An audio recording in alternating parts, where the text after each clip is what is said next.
casos de deficiência física que atrasam o desenvolvimento psicomotor da criança. São os casos de paralisia cerebral e de outros problemas de origem neurológica. Com dificuldades para realizar determinados movimentos necessários ao aprendizado, a criança acaba tendo de repetir algumas vezes o período escolar. Isso não tem nada a ver com a inteligência, que as crianças deficientes físicas geralmente têm igual à média dos colegas da mesma idade.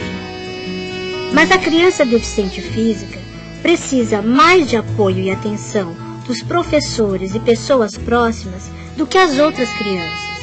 Apoio criativo, que ajude a criança a fazer o que as outras fazem, de uma maneira diferente. Agora você vai pegar esse pedacinho e vai fazer uma bolinha.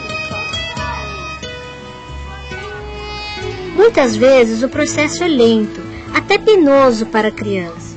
Mas depois que elas encontram o jeito delas de fazer o que os colegas fazem, o aprendizado e o desempenho tende a ficar mais dinâmico.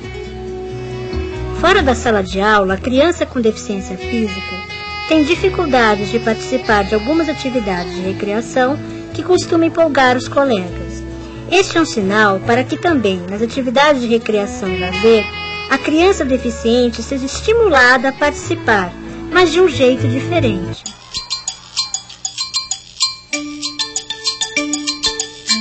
Osteogênese imperfecta é um daqueles casos raros que acontecem no momento da concepção do bebê.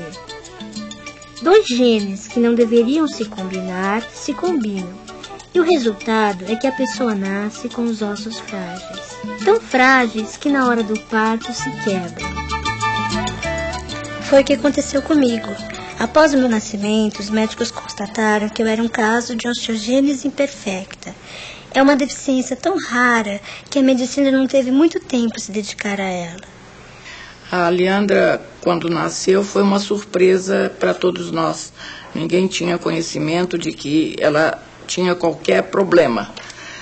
E ela nasceu toda fraturada e com pontos, depois as radiografias revelaram que ela tinha pontos de ossificação de fraturas antigas, de vida intrauterina.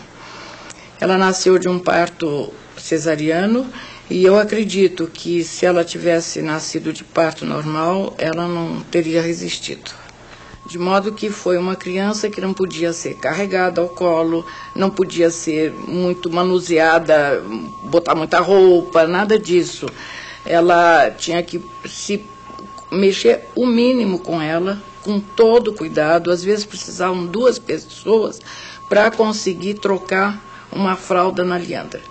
E mesmo assim, no berço, sem ninguém tocar, ela começava a chorar e a gente já sabia, tinha tido fratura. Quem nasce com a deficiência óssea que eu nasci tem de ser protegido o tempo todo. Por isso, até os 5 anos, eu vivia muito no colo da minha mãe. Parecia uma bonequinha de louça. Podia quebrar a qualquer momento.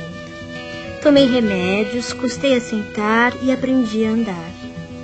A partir dos 6 anos de idade, eu comecei a tomar consciência do quanto eu era diferente.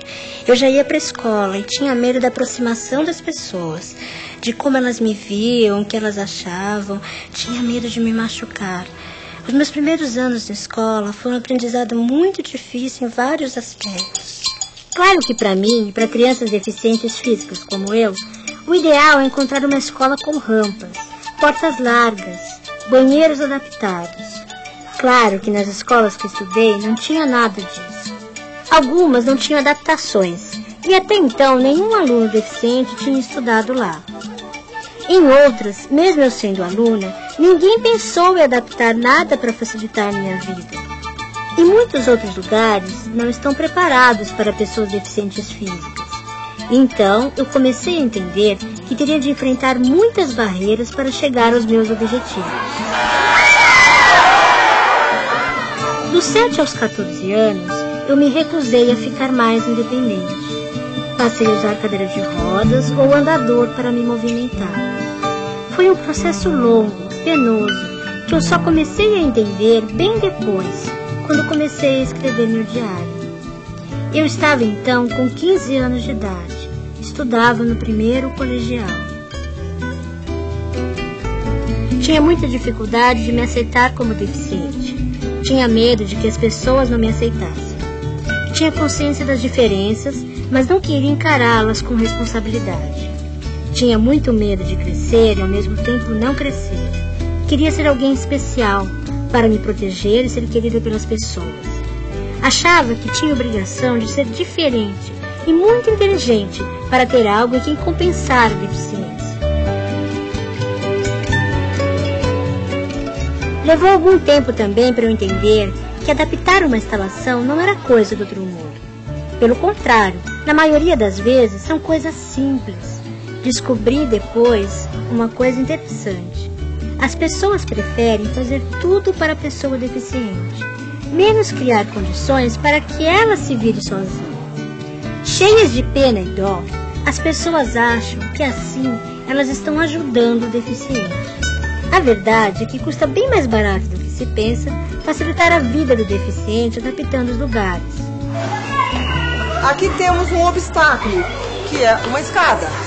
Parece que é pequena, só tem 4, 5 degraus, mas isso é um obstáculo para quem tem alguma dificuldade motora. Uma solução para isso seria uma rampa. Essa rampa, além de facilitar o acesso, poderia ser alguma coisa que ficava mais bonito esse espaço. Serviria como um divisor entre um pátio e outro pátio.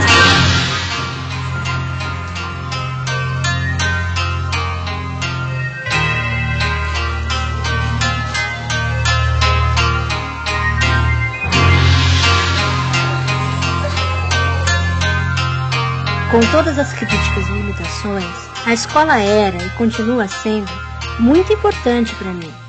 E tenho certeza de que para toda criança com alguma deficiência. Em contato com outras crianças, ela ganha confiança, de preferência com muitas crianças. E se forem também bem diferentes, melhor. Eu sempre procurei me enturmar e participar de todas as atividades junto com os meus colegas. E se alguma atividade era mais difícil para mim, a gente dava um jeito. E olha que quando se tem 8, 10 anos, é muito comum aparecerem as disputas.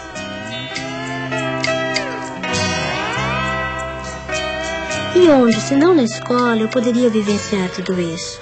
Fazer exercícios físicos é muito importante para uma pessoa como eu. Com minha dificuldade em encarar minha deficiência, acabei engordando. Só quando estava para completar 15 anos, resolvi retomar os exercícios. Aprendi a nadar e já participei até de campeonatos. Hoje já é mais fácil encontrar deficientes físicos que praticam esporte. Tem até gente praticando esporte radical.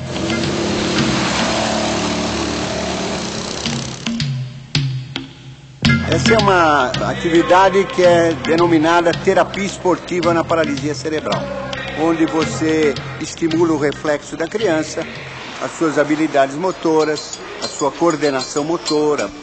No início, as crianças têm dificuldade em andar, depois elas aprendem a correr, aprendem a saltar, aprendem a cair, amortecer a queda. Essas crianças ficam em casa porque elas têm medo, têm vergonha de expor as suas deficiências, suas deformidades, os seus problemas de locomoção. Essas crianças, na realidade, eram crianças que estão acostumadas a perder. Aqui não, aqui elas ganham sempre. A ecoterapia veio ajudar muito na reabilitação de pessoas portadoras de deficiências, principalmente porque o cavalo ele é dotado de movimentos, ritmados, movimento tridimensional que se assemelha muito à pelvis humana durante a marcha. Então são movimentos que são sentidos pelo quadril, pela pelvis e estimula novas conquistas motoras. Quando ele monta o cavalo, ele se sente muito autoconfiante, ele tem uma independência maior, ele tem uma autoestima elevada, conquistada com trabalho, e isso ajuda muito com que ele vença todas as dificuldades que ele tenha no momento e tenha na própria vida.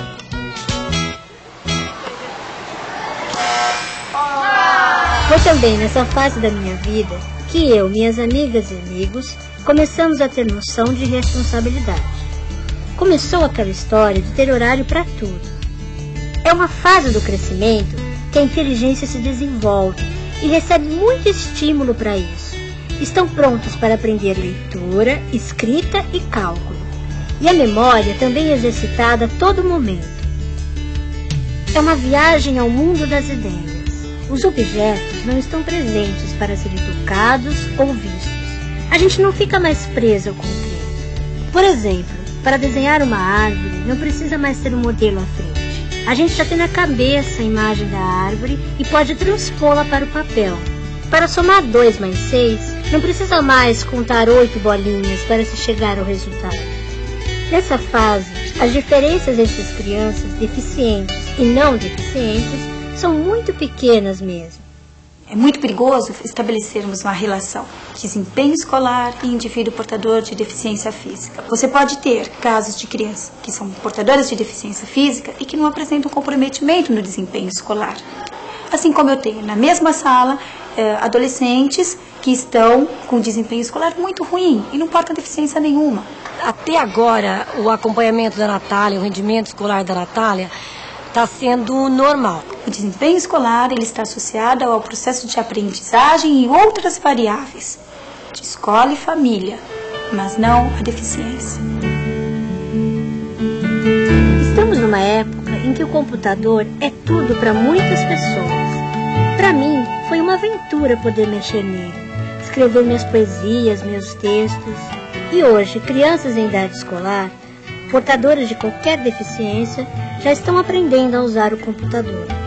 Se naquele tempo eu tivesse um computador, acho que muita coisa seria diferente. O trabalho que nós desenvolvemos com o uso do computador com criança deficiente física diz respeito a colocar esse computador a serviço dessa criança de modo que ela possa realizar tarefas que ela não pode realizar por falta de coordenação motora. Tem um movimento de pescoço que é reprodutivo, então a gente usa umas teclas que a gente coloca num determinado dispositivo que ela pode com o nariz, por exemplo, acionar, ou se ela tem, por exemplo, um movimento na perna, a gente coloca um dispositivo no chão que ela consegue chutar e com isso ela consegue então se comunicar com o computador. Existe um sistema, uma linguagem, no caso chama linguagem logo, com a qual ela pode então realizar tarefas como desenhar, escrever, calcular. Isso permite então que a criança seja incluída nessa classe, nesse ensino tradicional, e não seja excluída das atividades que são realizadas porque ela não tem coordenação motora. Mas mesmo sem computador, eu sempre gostei de estudar e escrever. Sempre tirei notas boas. Quando algum amigo não entendia a lição de casa, eu ajudava. Lições sempre em dia, cadernos em ordem. Eu sempre fui de ficar muito deslumbrada com coisas novas que aprendo e amizades que faço. Claro que encontrei crianças que não aceitavam e não compreendiam as minhas dificuldades e limitações. Isso é muito chato mesmo. Em compensação, tinha amigas que gostavam de ficar comigo, que gostavam de mim. Eu aprendi a ter mais confiança. É por isso que para qualquer criança portadora de deficiência, ter amigos é muito importante. A equipe e os professores da escola são decisivos para que crianças deficientes ou não aprendam a não se autolimitar. Em 1994, eu tinha 17 anos. Ainda vivia uma fase meio complicada. Não me encontrava interiormente também. Tinha medo de deixar de ser criança em certos aspectos. Já gostava muito de expor meus sentimentos através das palavras. Comecei a fazer um curso de redação com uma professora amiga de minha tia. Eram aulas em que comecei a ter mais autoestima e valorizar o que eu realmente gostava de fazer. Esse foi o primeiro passo que me trouxe no caminho até a faculdade, onde hoje eu curso editoração de livros. Também escrevo artigos para jornais e revistas e continuo fazendo poesias. Estrela. Numa estrela, um brilho, a princípio inatingível, ofuscado pelo vidro, oprimido, impedido, ilhado por sentido, fundo, profundo, dentro de si mesmo.